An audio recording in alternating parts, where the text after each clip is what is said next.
Hello friends, ഇന്നത്തെ എപ്പിസോഡിൽ രാധികയെ ചേർത്ത് പിടിച്ച് വരുൺ പറഞ്ഞു, ഇന്നലെ രാത്രിയിലൊക്കെ തൻ്റെ കൂടെയാണ് ഞാൻ കിടന്നത്, എൻ്റെ പെണ്ണിൻ്റെ കൂടെ.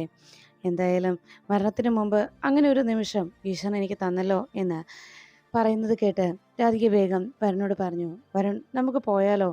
അപ്പോഴേക്കും വരുൺ ശരിയെന്ന് തല കുലുക്കുമ്പോഴേക്കും വരുൺ, രാധിക എന്നുള്ള ആ വിളി അവർ കേട്ടു. ഉടനെ വരുൺ ഏട്ടൻ്റെ ശബ്ദം കേട്ടതും ഏട്ടനാണല്ലോ വിളിക്കുന്നതെന്ന് മനസ്സിലാക്കി വരുൺ അവിടെ നിന്ന് ഏട്ടാ എന്ന് ഉറക്കെ വിളിച്ചു. അപ്പോഴേക്കും രാധിക എന്നുള്ള ഫിദ മാമിൻ്റെ ശബ്ദം രാധിക കേട്ടു. രണ്ടുപേരും ആ കുടിൽ നിന്ന് പുറത്തേക്ക് ഇറങ്ങിയതും ഇരുവരെയും വരുണിനെയും രാധികയെയും അന്വേഷിച്ചു വരുന്ന ആ ശബ്ദങ്ങൾ കേട്ട് അവർക്ക് മറുപടിയായി രാധികയും വരുണും തിരികെ വിളിച്ചു. ഏട്ടാ, ഫിദ മാം എന്നെല്ലാം ഉറക്കെ വിളിക്കുമ്പോൾ രാധികയുടെ ആ ശബ്ദം കേട്ട് ശ്യാമ പറഞ്ഞു, രാധിക, എൻ്റെ മോളുടെ ശബ്ദം അത് എന്ന് പറഞ്ഞ് അവർ ആ ശബ്ദം കേട്ട സ്ഥലത്തേക്ക് അവരെല്ലാവരും എത്തുന്നു. അങ്ങനെ രാധികയെയും വരുണിനെയും കണ്ടെത്തിയ സന്തോഷത്തിൽ രാധിക ഫിദാമാമിനെ കണ്ട സന്തോഷത്തിൽ അരികിലേക്ക് ഓടിച്ചെന്നു. മകളെ ഈശ്വരൻ തനിക്ക് തിരിച്ചു തന്നതിൻ്റെ സന്തോഷം അത് പറഞ്ഞറിയിക്കാനാകാതെ മോളെ എന്ന് വിളിച്ച് ശ്യാമ തൻ്റെ മകളെ നെഞ്ചോട് ചേർത്ത് പിടിച്ച് ഈശ്വരനോട് നന്ദി പറയുന്നു. അപ്പോഴാണ് വരുണിൻ്റെ അരികിലേക്ക് സൂര്യ ഓടിയെത്തിയത്. ഏട്ടാ എന്ന് വിളിച്ച് വരുൺ സൂര്യയെ കെട്ടിപ്പിടിച്ച് സന്തോഷത്തോടെ അവർ രണ്ടുപേരും ഇങ്ങനെ ഒരു കൂടിക്കാഴ്ച ഉണ്ടാകുമെന്ന് ഒരിക്കലും പ്രതീക്ഷിക്കാതിരുന്നവർക്ക് അത്ഭുതകരമായ ഒരു കാഴ്ച കാണാൻ കഴിഞ്ഞ അതിശയത്തിലായിരുന്നു പോലീസ് സംഘവും. ഉടനെ ഇരുവരെയും തിരികെ കിട്ടാൻ സന്തോഷത്തിലങ്ങനെ നിൽക്കുമ്പോൾ പോലീസ് ചോദിച്ചു, അല്ല, ശരിക്കും എന്താ നിങ്ങൾക്ക് സംഭവിച്ചത്? നിങ്ങളെ ആരാണ് രക്ഷിച്ചത്? അപ്പോഴാണ് വിവരങ്ങളൊക്കെ വിശദമായി വരുൺ പറയുന്നത്. പുഴയിൽ അബോധാവസ്ഥയിൽ കിടന്ന തനിക്ക് ബോധം തെളിഞ്ഞപ്പോൾ രാധികയെ അന്വേഷിച്ച് നടന്നതും പിന്നീട് രാധികയെ കണ്ടെത്തിയതും രാധികയുമായി ആ കുടിലിലേക്ക് വന്ന് ആ കുടിലിൽ കയറിയിരുന്നതും അങ്ങനെയായിട്ടുള്ള ആ സന്ദർഭങ്ങളൊക്കെ വരുൺ എല്ലാവരെയും വിശദീകരിച്ച് പറഞ്ഞു കൊടുത്തു. എല്ലാം കേട്ട് കഴിയുമ്പോൾ വരുൺ ഇങ്ങനെ ഒരു കാര്യം ചെയ്തതിൽ സന്തോഷത്തോടെ ശ്യാമ തൻ്റെ മകളെ രക്ഷിച്ചതിൽ വരുണിനോട് നന്ദി അറിയിച്ചു. ഇപ്പോൾ വരുൺ ഇങ്ങനെ ഒരു പ്രവൃത്തി ചെയ്തതിൽ അതുകൊണ്ട് ഒത്തിരി നന്ദിയുണ്ട്, എനിക്കെൻ്റെ മോളെ തിരിച്ചു കിട്ടിയല്ലോ എന്ന് പറഞ്ഞ് സ്ഫിത മാം വരുണിനോട് നന്ദി അറിയിച്ചു. എല്ലാം കേട്ട് കഴിഞ്ഞതും വരുൺ ഇതെല്ലാം വിശദമായി പറഞ്ഞു കഴിയുമ്പോൾ പോലീസ് പറഞ്ഞു, എന്തായാലും ഇങ്ങനെയൊരു അനുഭവം അത് അത്ഭുതം തന്നെയാണ്. ഈശ്വരാനുഗ്രഹം അത് നന്നായിട്ടുണ്ട്. യാതൊരു പരിക്കുകളുമില്ലാതെ ചെറിയ ചെറിയ പോറലുകൾ മാത്രമായി മറ്റൊന്നും സംഭവിക്കാതെ രണ്ടുപേരെയും തിരികെ കിട്ടിയത് അതിൽ ഈശ്വരനോട് നന്ദി പറയണം. ഇങ്ങനെയൊരു കൊക്കയിൽ വീണ് കഴിഞ്ഞാൽ ഒരിക്കലും ഇങ്ങനെയൊന്നും സംഭവിക്കുന്നതല്ല എന്ന് പോലീസ് അറിയിച്ചു.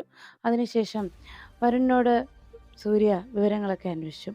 ഇത് അറിഞ്ഞതിന് ശേഷം വീട്ടിലെല്ലാവരും ആകെ തളർന്നിരിക്കുകയാണെന്ന് പറഞ്ഞതും ബിജു പറഞ്ഞു, അല്ല, നമുക്ക് വീട്ടിൽ എല്ലാവരെയും അറിയിക്കണ്ടേ, അവരാകെ വിഷമിച്ചിട്ടുണ്ടാകും എന്ന് പറഞ്ഞ് ഉടനെ തന്നെ സൂര്യ വീട്ടിലേക്ക് പറയാമെന്ന് സമ്മതിച്ചു. അപ്പോഴേക്കും ഫിദ മാമിൻ്റെ അരികിലേക്ക് എത്തിയ രാധികയോട് ശ്യാമ പറഞ്ഞു, മോളെ, ഇന്നലെ രാത്രി മുഴുവൻ അമ്മ ഇവിടെ തന്നെ ഉണ്ടായിരുന്നു. മോളെ കണ്ടെത്തിയിട്ടേ അമ്മ ഇവിടെ നിന്ന് പോകൂ എന്ന് തീരുമാനിച്ചുറച്ച് ഇവിടെ നിൽക്കുകയായിരുന്നു. അത് കേട്ടപ്പോഴേക്കും അമൃത പറഞ്ഞു, അതേ മോളെ, ഞാൻ ആവുന്ന പറഞ്ഞതാണ് മടങ്ങിപ്പോകാമെന്ന്. പക്ഷേ മോളില്ലാതെ ഇവിടുന്ന് പോരില്ല എന്നതായിരുന്നു ഫിദയുടെ തീരുമാനം എന്ന് അമൃത അറിയിച്ചു. ആ വാക്കുകൾ കേട്ടതും തൻ്റെ അമ്മയെ കൂടുതൽ സന്തോഷത്തോടെ തൻ്റെ അമ്മയുടെ ആ സ്നേഹം തിരിച്ചറിഞ്ഞ സന്തോഷത്തിൽ രാധിക അമ്മയെ കെട്ടിപ്പിടിച്ച് അങ്ങനെ നിന്നു. അതിനുശേഷം വരുണിനെ തിരികെ കിട്ടാത്തതിൻ്റെ, വരുണിനെക്കുറിച്ചും രാധികയെക്കുറിച്ചും ഒരു വിവരവും അറിയാത്തതിൻ്റെ നിരാശയിലായിരുന്നു കണിമംഗലത്തുള്ള എല്ലാവരും. അന്വേഷിച്ചു പോയ സൂര്യയും ബിജുവും വിളിച്ചതുമില്ല എന്ന സങ്കടത്തിൽ അവരങ്ങനെ ഇരിക്കുമ്പോൾ പരമേശ്വരൻ്റെ ഫോണിലേക്ക് കോൾ വന്നു. കോൾ അറ്റൻഡ് ചെയ്തതും ഉടനെ തന്നെ സൂര്യ പറഞ്ഞു, അച്ഛാ വരുണിനെയും രാധിക മോളെയും കണ്ടെത്തി. അത് കേട്ടതും പരമേശ്വരൻ ആകെ ടെൻഷനിലായി. ആശങ്കയോടെ എങ്ങനെയാ അവരെ കണ്ടെത്തിയത് എന്നറിയാതെ ആകെ ആശങ്കപ്പെടങ്ങാൻ നിൽക്കുമ്പോൾ സൂര്യ പറഞ്ഞു, അച്ഛൻ പേടിക്കണ്ട, അവർക്കൊന്നും സംഭവിച്ചിട്ടില്ല, ചെറിയ പരിക്കൾ മാത്രമേ ഉള്ളൂ, അല്ലാതെ അവർക്ക് യാതൊന്നും സംഭവിച്ചിട്ടില്ല, അച്ഛൻ പേടിക്കണ്ട. ഞങ്ങൾ എന്തായാലും ഹോസ്പിറ്റൽ വരെ പോവുകയാണ്. അവിടെ രാധികയുടെ അച്ഛൻ ദേവനാരായണ തിരുമേനി ആകെ തളർന്ന അവശനായി കിടക്കുകയാണ്. അദ്ദേഹത്തെ പോയി കണ്ടതിന് ശേഷം ഇരുവരെയും കൂട്ടി ഞങ്ങൾ തിരികെ കണിമംഗലത്തേക്ക് എത്തിക്കോളാം എന്നറിയിച്ചു. ശരിയെന്ന് പറഞ്ഞ് സന്തോഷത്തോടെ പരമേശ്വരൻ ഫോൺ വെച്ചു. അപ്പോഴേക്കും പരമേശ്വരന്റെ മുഖത്തെ പുഞ്ചിരി കണ്ടതോടെ എല്ലാവർക്കും ആകെ പ്രതീക്ഷയായി. ആ നിമിഷം എന്താ പറയാൻ പോകുന്നതെന്ന് അറിയാനായി പ്രിയങ്കയും കാത്തു നിൽക്കുമ്പോൾ പരമേശ്വരൻ പറഞ്ഞു, അമ്മേ, വരുണിനെയും രാധിക മോളെയും കണ്ടെത്തിയെന്ന്, അവർക്കൊന്നും ഒരു കുഴപ്പവുമില്ല എന്ന്. അവർ ഇരുവരും കൂടിയും ഇപ്പോൾ ഹോസ്പിറ്റലിലേക്ക് പോവുകയാ. അവിടെ പോയതിനു ശേഷം അവർ തിരികെ ഇവിടെ കണിമംഗലത്തേക്ക് മടങ്ങിയെത്തും എന്ന് പറഞ്ഞു. അത് കേട്ടതും വളരെ സന്തോഷത്തോടെ മുത്തശ്ശി, ഈശ്വര, നീ എൻ്റെ പ്രാർത്ഥന കേട്ടല്ലോ, എൻ്റെ മക്കളെ, എൻ്റെ കുഞ്ഞുങ്ങളെ എനിക്ക് തിരിച്ചു തന്നല്ലോ എന്ന് പറഞ്ഞ് ഭഗവാനോട് നന്ദി അറിയിച്ച് മുത്തശ്ശി അങ്ങനെ നിന്നു. അപ്പോഴാണ് രാധികയെ കാണാതെ പോയതിൻ്റെ നിരാശയിൽ ദേവനാരായണൻ തിരുമേനി ക്ഷേത്രത്തിൽ തന്നെ വന്ന് ഭഗവാന്റെ മുന്നിൽ ഭക്ഷണം പോലും കഴിക്കാതെ നിരാഹാരം കിടന്ന് തൻ്റെ കുഞ്ഞിനെ തിരിച്ചു കിട്ടിയാൽ മാത്രമേ ഇനി താൻ എന്തെങ്കിലും കഴിക്കൂ എന്ന ആ വാശിയിൽ അങ്ങനെ നിൽക്കുന്നത്. അപ്പോഴേക്കും ആകെ തളർന്ന അവശനായി കിടന്ന ദേവനാരായണന്റെ അരികിലേക്ക് എത്തി യശോദ പറഞ്ഞു, ദേവേട്ടാ, ഞാൻ പറയുന്നു ഒന്ന് കേക്ക്. നമുക്ക് ഹോസ്പിറ്റലിൽ വരെ പോകാം. ദേവേട്ടന്റെ ആരോഗ്യസ്ഥിതി അതുപോലെ മോശമായിരിക്കുകയാണ് എന്നറിയിച്ചു. അപ്പോഴും ദേവനാരായണൻ പറഞ്ഞു, ഇല്ല യശോദേ, ഞാൻ എങ്ങോട്ടുമില്ല. എൻ്റെ മോളില്ലാതെ ഈ ദേവനാരായണനൊരു ജീവിതമില്ല. അത് എൻ്റെ ഭഗവാനും അറിയാം. എൻ്റെ മോളില്ലാതെ എനിക്ക് ജീവിക്കാനാവില്ല എന്ന്. എൻ്റെ മോള് വരട്ടെ. അവൾ വരാതെ ഞാൻ ഒരു ഭക്ഷണം പോലും കഴിക്കില്ല, ഒരിടത്തേക്കും വരികയുമില്ല. ഉപാസനാമൂർത്തിയുടെ സന്നിധിയിൽ തന്നെ ജീവിതം വെടിയുക എന്ന് പറഞ്ഞാൽ അതിൽ പര ഒരു പുണ്യം വേറെ ഇല്ലല്ലോ എന്ന് പറഞ്ഞ് അങ്ങനെ ആ ക്ഷേത്രത്തിൽ നിന്ന് താൻ പോകില്ല എന്ന് പറഞ്ഞ് അവിടെ തന്നെ ഇരുന്നു.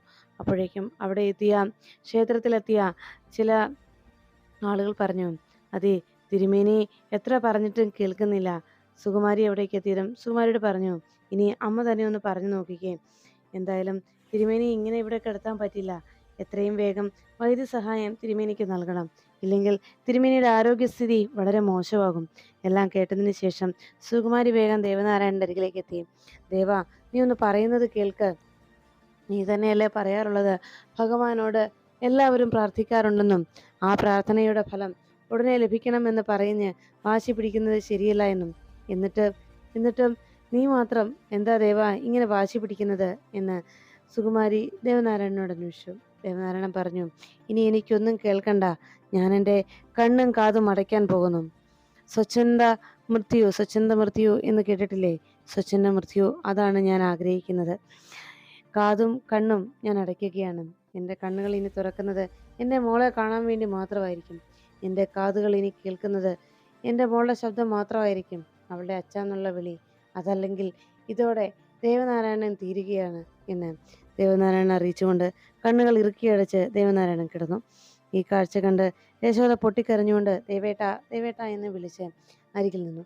അപ്പോഴാണ് അല്പസമയത്തിനുള്ളിൽ ക്ഷേത്രത്തിനകത്തേക്ക് ഓടിയെത്തി രാധിക അകത്തേക്ക് വന്ന് അച്ഛൻ തളർന്നു കിടക്കുന്ന കാഴ്ച കണ്ട് രാധിക ഉറക്കെ വിളിച്ചു, അച്ഛാ. ആ വിളി കേട്ടതും യശോദ പറഞ്ഞു, മോളുടെ ശബ്ദമല്ലേ അത്? അപ്പോഴേക്കും ഉടനെ സുകുമാരി പറഞ്ഞു, പിന്നെ അതൊക്കെ വെറുതെ തോന്നിയതായിരിക്കും എന്ന് പറഞ്ഞ് സുകുമാരി അത് വിശ്വസിക്കാത്ത രീതിയിൽ നിൽക്കുമ്പോൾ അകത്തേക്ക് ഓടി വന്ന രാധിക ദേവനാരായണൻ യശോദാമ്മയുടെ മടിയിൽ കിടക്കുന്ന കാഴ്ച കണ്ടു. ഉടനെ തന്നെ അച്ഛൻ്റെ അരികിലേക്ക് ഓടിയെത്തുകയാണ് രാധിക. അച്ഛാ എന്ന് പറഞ്ഞ് അരികിലേക്ക് ഓടി വന്ന് ദേവനാരായണനെ കുലുക്കി വിളിച്ചു. യശോദ സന്തോഷത്തോടെ, ദേവേട്ട, നമ്മുടെ മോള് വന്നു എന്ന് പറഞ്ഞു. ഉടനെ അച്ഛാ കണ്ണു തുറക്കച്ചാ, ഞാനാ അച്ഛാ എന്ന് പറഞ്ഞ് രാധിക വിളിക്കുമ്പോഴേക്കും രാധികയുടെ ശബ്ദം കേട്ട് ദേവനാരായണൻ കണ്ണുകൾ തുറന്നു. എൻ്റെ മോള് എന്ന് പറഞ്ഞ് കണ്ണു തുറന്നതും മുന്നിൽ രാധിക മോളെ കണ്ടതോടെ ദേവനാരായണൻ ചാടി എണീറ്റു. എൻ്റെ പൊന്നുമോളെ എന്ന് പറഞ്ഞ്, അച്ഛനെ നീ പേടിപ്പിച്ച് കളഞ്ഞല്ലോ എന്ന് പറഞ്ഞ് ദേവനാരായണൻ രാധികയെ ചേർത്ത് പിടിച്ചു. രാധിക അച്ഛനെ കണ്ട സന്തോഷത്തിൽ അച്ഛാ എന്ന് വിളിച്ച് ദേവനാരായണനോട് രാധിക സംസാരിക്കുന്നു. അങ്ങനെ അച്ഛൻ മകളെ തിരിച്ചു കിട്ടിയ സന്തോഷത്തിൽ ദേവനാരായണൻ ഭഗവാനോട് നന്ദി പറയാനായിരുന്നിട്ടു. എങ്കിലും എൻ്റെ പ്രാർത്ഥന ഈശ്വരൻ കേട്ടല്ലോ. ഭഗവാനോട് ഞാൻ പരിഭവം പറഞ്ഞുവെങ്കിലും ഭഗവാൻ എൻ്റെ പ്രാർത്ഥന കേൾക്കാതിരുന്നില്ല. ഇത്രയും നേരം എൻ്റെ പൊന്നുമോളെക്കുറിച്ച് ഒരു വിവരം അറിയാതെ അച്ഛനാകെ വേദനിച്ചിരിക്കുകയായിരുന്നു. എൻ്റെ മോളെത്തിയില്ലെങ്കിൽ അച്ഛനും ഈ ലോകത്തോട് വിട പറയുമെന്നായിരുന്നു അച്ഛൻ്റെയും തീരുമാനം. എന്തായാലും എൻ്റെ കണ്ണൻ, എൻ്റെ ഭഗവാൻ എൻ്റെ പ്രാർത്ഥന കേട്ടു എന്ന് പറഞ്ഞ് ഭഗവാനോട് നന്ദി പറഞ്ഞ് നിൽക്കുമ്പോൾ ദേവനാരായണൻ അവിടേക്കെത്തിയ വരുണിനെ നോക്കി. വരുണിൻ്റെ അരികിലേക്കെത്തി ദേവനാരായണനും യശോദയും ചോദിച്ചു, എങ്ങനെയാ മോനെ, എങ്ങനെയാ നിങ്ങൾ രക്ഷപ്പെട്ടത്? അത് കേട്ടതും വരുൺ നടന്ന സംഭവം വിശദമായി അറിയിച്ചു. രാധികയെ താൻ കണ്ടെത്തിയ വിവരങ്ങളൊക്കെ വളരെ വിശദമായി യശോദയെയും ദേവനാരായണനോടും വരുൺ പറയുന്നു. എല്ലാം കേട്ട് കഴിഞ്ഞതും ഉടനെ യശോദ പറഞ്ഞു, മോനെ, നിന്നെ ഞാൻ എൻ്റെ ദൈവമായിട്ടാണ് കാണുന്നത്. മോനില്ലായിരുന്നെങ്കിൽ ഞങ്ങളുടെ മോള് എന്ന് പറഞ്ഞ് എത്ര നന്ദി പറഞ്ഞാലും മതിയാവില്ലെന്ന് യശോദ അറിയിച്ചു. ഫിദ മാഡവും അതുപോലെ വരുണിനോട് നന്ദി പറഞ്ഞിരുന്നു. വരുൺ ഒത്തിരി നന്ദിയുണ്ട് എന്ന് വരുണിനോട് ഫിദ നന്ദി പറഞ്ഞപ്പോൾ വരുൺ പറഞ്ഞത്, ഞാൻ കൂടെ ചാടിയത് ഇയാൾക്കൊരാപത്തും വരുത്തില്ല എന്ന ഉറച്ച വിശ്വാസത്തോടെ തന്നെയായിരുന്നു. ഇയാൾക്കൊന്നും സംഭവിക്കാൻ ഒരു ആപത്തും വരാൻ ഞാൻ അനുവദിക്കില്ല എന്ന തീരുമാനത്തിൽ തന്നെയായിരുന്നു മാഡം ഞാൻ ഇയാളുടെ പിന്നാലെ ചാടിയതെന്ന് വരുൺ അറിയിച്ചു. അതുപോലെ തന്നെ ദേവനാരായണൻ്റെ അരികിലേക്ക് എത്തിയപ്പോൾ ദേവനാരായണൻ നന്ദി പറയുന്ന നേരത്ത് ദേവനാരായണൻ പറഞ്ഞു, എനിക്ക് ഒരാൺകുട്ടിയില്ല എന്ന് പറഞ്ഞ് ആളുകളെല്ലാവരും എന്നെ കളിയാക്കുമായിരുന്നു. എന്നെ പരിഹസിക്കുകയും എൻ്റെ പ്രശ്നങ്ങൾ തീർക്കാനോ എൻ്റെ വിഷമങ്ങൾ ഇല്ലാതാക്കാനോ ഒരു ആൺകുട്ടിയില്ല എന്നായിരുന്നു എല്ലാവരും പറഞ്ഞിരുന്നത്. എന്നാൽ ഇപ്പോൾ അച്ഛൻ്റെ ആ സങ്കടം മാറി. അച്ഛൻ്റെ പ്രശ്നങ്ങളിൽ, അച്ഛൻ്റെ വിഷമങ്ങളിലെല്ലാം അച്ഛന് താങ്ങായും തുണയായും സഹായമായും ഒക്കെ എൻ്റെ മോനുണ്ടല്ലോ എന്ന് പറഞ്ഞ് ദേവനാരായണൻ വരുണിനെ ചേർത്ത് പിടിച്ചു. ഉടനെ വരുൺ പറഞ്ഞു, അച്ഛാ, രാധികയ്ക്ക് ആപത്തൊന്നും വരരുത് എന്ന് തന്നെയായിരുന്നു എൻ്റെയും പ്രാർത്ഥന എന്ന് ദേവനാരായണനോട് വരുൺ അറിയിച്ചു. അപ്പോഴേക്കും അവിടെ വരുണിനും രാധികയ്ക്കും ആപത്തൊന്നും സംഭവിച്ചിട്ടില്ല എന്ന ആ വാർത്ത അറിഞ്ഞ് കണിമംഗലത്ത് എല്ലാവരും സന്തോഷിക്കുമ്പോൾ പ്രിയങ്കയും ഗൗതമും കൽപ്പനയും ഉർവശിയും മാറി നിന്ന് വലിയൊരു ഗൂഢാലോചന നടത്തുന്നത് മുത്തശ്ശി ശ്രദ്ധിച്ചു. പ്രിയങ്ക പറഞ്ഞു, അല്ല, ഇങ്ങനെ ഒരു ആപത്ത് വരുമെന്ന് ഒരിക്കലും ഞാൻ കരുതിയില്ല. ഉടനെ പ്രിയങ്കയോട് ഗൗതം പറഞ്ഞു, അതെ, ഇനി ടെൻഷൻ ആവേണ്ട കാര്യമില്ല. ഇതൊരു അപകടമായിരുന്നു, അല്ലെങ്കിൽ അബദ്ധത്തിൽ സംഭവിച്ചതാണ് എന്ന് വരുത്തി തീർക്കാൻ നമുക്കാവില്ല. ഇത് കരുതിക്കൂട്ടി ചെയ്തതാണെന്ന് പോലീസിന് മനസ്സിലായി. അതുകൊണ്ട് പോലീസ് അവരെ അന്വേഷിക്കുന്നുമുണ്ട്. പക്ഷേ അവരൊരു കാരണവശാലും പോലീസ് പിടിയിൽ അകപ്പെടില്ല, അതെനിക്ക് ഉറപ്പാണ്. ഇനി അഥവാ അകപ്പെട്ടാൽ തന്നെ അവരൊരിക്കലും നമ്മുടെ പേര് പറയില്ല. അതോർത്ത് പേടിക്കണ്ട എന്ന് ഗൗതം പ്രിയങ്കയോട് പറഞ്ഞു. ഉടനെ പ്രിയങ്ക പറഞ്ഞു, എന്താണെങ്കിലും ഇക്കാര്യത്തിൽ ഒരു അന്വേഷണം ഉണ്ടായാൽ ചിലപ്പോൾ അത് നമ്മളെ ബാധിക്കില്ലേ? അങ്ങനെ വന്നു കഴിഞ്ഞാൽ എൻ്റെ സ്വപ്നങ്ങളും എൻ്റെ ജീവിതവും ഇല്ലാതാകും എന്ന് പ്രിയങ്ക പറഞ്ഞു. എല്ലാം കേട്ടതിന് ശേഷം ഗൗതം പറഞ്ഞു, അങ്ങനെയൊന്നും പ്രിയങ്ക ടെൻഷൻ ആവേണ്ടതില്ല, അങ്ങനെയൊന്നും സംഭവിക്കില്ല എന്ന് പ്രിയങ്കയോട് ഗൗതം അറിയിക്കുമ്പോൾ ഗൗതമിന് നേരെ പ്രിയങ്ക പറഞ്ഞു, ഇനി അങ്ങനെ എന്തെങ്കിലും പ്രശ്നം ഉണ്ടായാൽ തന്നെ എന്നെ ഈ കണിമംഗലത്ത് നിന്ന് പുറത്താക്കും. പിന്നെ എനിക്ക് ആറ്റുവാശ്ശേരിയിലേക്കും പോകാൻ കഴിയില്ല. അങ്ങനെ വന്നാൽ തീർച്ചയായിട്ടും എല്ലാവരും ഈ കാര്യത്തിൽ കുടുങ്ങും. ഞാൻ മാത്രമല്ല, നിങ്ങളെല്ലാം കുടുങ്ങും, അത് മറക്കണ്ട എന്ന് പറഞ്ഞ് പ്രിയങ്ക ദേഷ്യപ്പെടുമ്പോൾ പ്രിയങ്കയുടെ വാക്കുകൾ കേട്ട് ഉർവശി ചോദിച്ചു, അല്ല, എന്താ പ്രിയങ്ക, നീ ഗൗതമിനോട് ഇങ്ങനെ ദേഷ്യപ്പെടുന്നത്? അവൻ എന്ത് ചെയ്തിട്ടാ നീ ഗൗതമിന് നേരെ ചൂടാവുന്നത്? അവൻ പറഞ്ഞല്ലോ ഒരു പ്രശ്നവും ഉണ്ടാവില്ല എന്ന്. പിന്നെ എന്തിനാണ് പ്രിയങ്ക ഗൗതം തെറ്റ് ചെയ്ത പോലെ നീ ഗൗതമിനോട് ചൂടാവുന്നത് എന്ന് ചോദിച്ചു. അപ്പോഴേക്കും പ്രിയങ്ക ചോദ്യം കേട്ട് പ്രിയങ്ക പറഞ്ഞു, എന്തൊക്കെ സംഭവിച്ചാലും ശരി, എന്നെ മാത്രം പിടികൂടുന്ന സാഹചര്യം വന്നാൽ എല്ലാവരും അതിൻ്റെ പിന്നാലെ തൂങ്ങേണ്ടി വരും, ഓർത്തോ എന്ന് പറഞ്ഞ് പ്രിയങ്ക അവിടെ നിന്ന് പോകുന്നു. പ്രിയങ്കയും മറ്റെല്ലാവരും സംസാരിച്ച് നിൽക്കുന്നത് മുത്തശ്ശി കൃത്യമായി കാണുകയും ചെയ്തു. അതിനുശേഷം പ്രിയങ്ക പോയി കഴിയുമ്പോൾ ഉർവശിയും കൽപ്പനയും പറഞ്ഞു, അതെ, അവളെ സൂക്ഷിക്കണം. നമ്മൾ കരുതിയതുപോലെയല്ല. അവളുടെ വാക്കുകളിൽ വല്ലാത്തൊരു പകയുണ്ട്. അവൾ ഏത് നിമിഷം വേണമെങ്കിലും നമ്മളെ ഒറ്റുകൊടുത്തേക്കും എന്ന് എല്ലാവരും പരസ്പരം ആശങ്കയോടെ സംസാരിച്ചു. അപ്പോഴാണ് കണിമംഗലത്തേക്ക് കയറി വരുന്ന പ്രിയങ്കയെ മുത്തശ്ശി നോക്കി നിന്നത്. പ്രിയങ്കയോട് വേഗം തന്നെ ഉർവശി ഒരു ഉപദേശവും നൽകിയിരുന്നു. ഇനി ഇങ്ങനെ ഒരു അന്വേഷണം ഉണ്ടായാൽ തന്നെ അത് നിനക്കെതിരെ തിരിയുന്നു എന്ന സാഹചര്യം വന്നാൽ നിന്നെ രക്ഷിക്കാൻ രാധികയ്ക്ക് മാത്രമേ കഴിയുകയുള്ളൂ. അതുകൊണ്ട് ഒരു കാര്യം ചെയ്യുക, ചേച്ചിയെ കാണാതെ പോയതിലും ചേച്ചിയെ ഇങ്ങനെ ഒരു അപകടത്തിൽ ചേച്ചി അകപ്പെട്ടു പോയതിൻ്റെയും വേദന വല്ലാതെ മനസ്സിലുള്ളതുപോലെ നീ നന്നായിട്ട് രാധികയുടെ മുന്നിൽ ചെന്ന് അഭിനയിക്കുക. ചേച്ചിയെ കാണാത്തതിൽ താൻ ചങ്കുപൊട്ടി കരയുകയായിരുന്നു എന്നൊക്കെ അഭിനയിച്ച് തകർക്ക്. അപ്പോൾ പിന്നെ നിനക്കെതിരെ എന്തെങ്കിലും അന്വേഷണം ആരുടെയെങ്കിലും ഭാഗത്തു നിന്നുണ്ടായാൽ അത് രാധിക തന്നെ തടഞ്ഞോളും. അതുകൊണ്ട് നിനക്ക് എല്ലാവരുടെയും മുന്നിൽ അഭിനയിച്ച് തകർക്കാനുള്ള കഴിവുണ്ടല്ലോ. അപ്പോൾ പിന്നെ അക്കാര്യത്തിൽ നീ ടെൻഷൻ ആവേണ്ടതില്ല. നീ ഉടൻ തന്നെ ആറ്റുവാശ്ശേരിയിലേക്ക് പോയി നിന്റെ ചേച്ചിയെ കണ്ട് നീ ചേച്ചിയുടെ മനസ്സ് കീഴടക്കാൻ നോക്ക്. അതുമാത്രമേ ഉള്ളൂ ഇനിയുള്ള പോംവഴിയെന്ന് ഉർവശി അറിയിച്ചു. ഉർവശി പറഞ്ഞനുസരിച്ച് ആറ്റുവാശ്ശേരിയിലേക്ക് പോകാമെന്ന് തന്നെ തീരുമാനിച്ച് അകത്തേക്ക് കയറി വന്നപ്പോഴാണ് മുത്തശ്ശി മുന്നിലേക്ക് എത്തിയത്. ഉടനെ മുത്തശ്ശി ചോദിച്ചു, എന്താ അവിടെ ഒരു ചർച്ച? എല്ലാവരും ചേർന്ന് ഒരു ചർച്ച നടത്തുന്നത് എന്താ എന്ന് ചോദിച്ചപ്പോൾ ഉടനെ അത് ചേച്ചിയെ കിട്ടിയതിൻ്റെ സന്തോഷം ഞങ്ങൾ പറഞ്ഞതാണ്. ചേച്ചിയെ കാണാതെ പോയതിൽ വല്ലാതെ നിരാശരായിരിക്കുകയായിരുന്നല്ലോ ഞങ്ങളെല്ലാവരും. വരുണും ചേച്ചിയും തിരികെ വന്നതിൻ്റെ സന്തോഷം പങ്കുവച്ചതാണ് എന്ന് പറഞ്ഞപ്പോൾ മുത്തശ്ശി ചോദിച്ചു, പക്ഷേ ആ സന്തോഷമൊന്നും നിന്റെ മുഖത്ത് കാണുന്നില്ലല്ലോ, അതാ ഞാൻ ചോദിച്ചത് എന്ന് മുത്തശ്ശി പ്രിയങ്കയോട് അന്വേഷിച്ചു. ഉടനെ പ്രിയങ്ക പറഞ്ഞു, മുത്തശ്ശി എനിക്ക് എൻ്റെ ചേച്ചിയെ കാണണം, അതുകൊണ്ട് ഞാൻ അത്യാവശ്യമായും ആറ്റുവാശ്ശേരി വരെ പോവുക. അപ്പോഴേക്കും മുത്തശ്ശി പറഞ്ഞു, അല്ല അതെന്തിനാ അങ്ങോട്ട് പോകുന്നത്? അവര് തിരുമേനിയെ കണ്ടതിന് ശേഷം ഇങ്ങോട്ട് വരുമല്ലോ എന്ന് പറഞ്ഞപ്പോൾ പ്രിയങ്ക പറഞ്ഞു, അത്രയും നേരം കാത്തിരിക്കാനുള്ള ക്ഷമ എനിക്കില്ല മുത്തശ്ശി, ഞാൻ ഇപ്പം തന്നെ പോവാ, എനിക്ക് ഉടനെ തന്നെ ചേച്ചിയെ കാണണം. അങ്ങനെ പറഞ്ഞ് പ്രിയങ്ക മുത്തശ്ശിയുടെ മുന്നിൽ വലിയൊരു അഭിനയം കാഴ്ചവെച്ച് അത് ഫലിച്ചു എന്ന സന്തോഷത്തിൽ അകത്തേക്ക് പോകുമ്പോൾ ഇതിനൊക്കെ പിന്നിൽ ഇവരാരൊക്കെയോ ഉണ്ടായിരുന്നു എന്നൊരു സംശയം മുത്തശ്ശിയുടെ മനസ്സിലും അലട്ടി. പിന്നീട് പ്രിയങ്ക നേരെ ആറ്റുവശ്ശേരിയിലേക്ക് വന്നെത്തി. ആറ്റുവശ്ശേരിയിലേക്ക് എത്തിയതും രാധികയെ കാണാനായി അകത്തേക്ക് ഓടിയെത്തിയ പ്രിയങ്ക അത് ചേച്ചി എവിടെ എന്ന് ചോദിച്ച് വളരെ പ്രതീക്ഷയോടെ വളരെ ആകാംക്ഷയോടെ രാധികയെ കാണാനായി അവിടേക്ക് ഓടി വന്നു.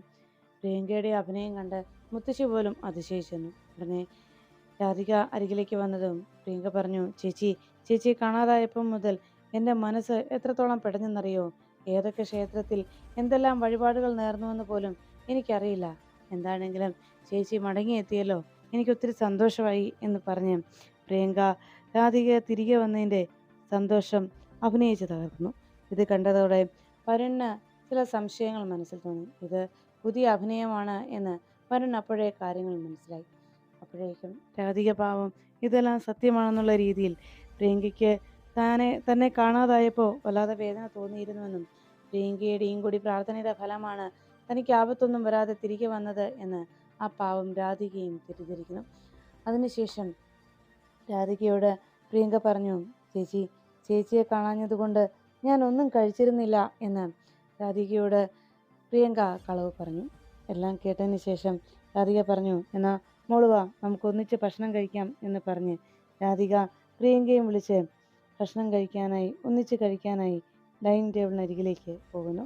അങ്ങനെ വളരെ സ്നേഹത്തോടെ ചേച്ചിയും അനുജത്തിയും ഇരിക്കുന്നത് കണ്ട് ദേവനാരായണൻ പറഞ്ഞു, കാര്യം രണ്ടുപേർക്കുമിടയിൽ കുശുമ്പും വഴക്കുമൊക്കെ ഉണ്ടെങ്കിലും ഒരാളെ ഒരു ദിവസം കാണാതെ പോയി കഴിഞ്ഞാൽ അവരുടെ മനസ്സ് പിടയും. കണ്ടില്ലേ, രാധിക മോളെ കാണാത്തത് കൊണ്ട് പ്രിയങ്ക മോൾക്കുണ്ടായ സങ്കടം, അത്രത്തോളം സ്നേഹമാണ് എൻ്റെ മക്കൾക്ക് പരസ്പരം എന്ന് പറഞ്ഞ് ആ പാവമച്ഛൻ അവരുടെ സ്നേഹം, പ്രത്യേകിച്ച് പ്രിയങ്കയുടെ സ്നേഹം നിഷ്കളങ്കമായ സ്നേഹമാണ് എന്ന് ആ ഒരു തെറ്റിദ്ധാരണയിൽ പാവം ആശ്വസിക്കുന്നു.